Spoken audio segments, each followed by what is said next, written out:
వీళ్ళు మిమ్మల్ని తక్కువ చేసి మాట్లాడుతూ ఉంటారు.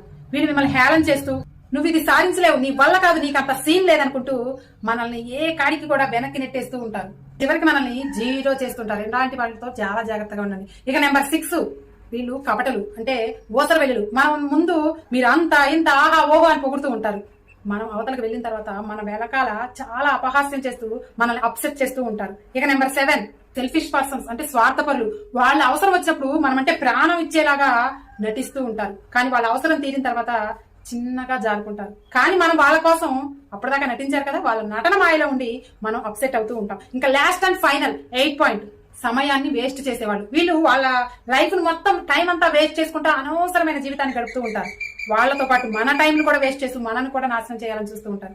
ఆఖరిగా మీ అందరినీ చేతులు జోడించి ప్రార్థిస్తున్నాను, ఈ 8 రకాల మనుషుల్ని దూరంగా పెడితేనే మీరు ఆనందంగా సంతోషంగా మీ లైఫ్ ని హ్యాపీగా లీడ్ చేయగలుగుతారు.